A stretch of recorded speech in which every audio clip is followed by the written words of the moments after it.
Hello, welcome to my video. My name is Yusuke.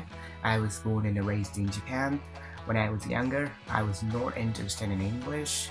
However, I started studying English on my own at the age of 27. Despite that short period, now I speak it pretty well.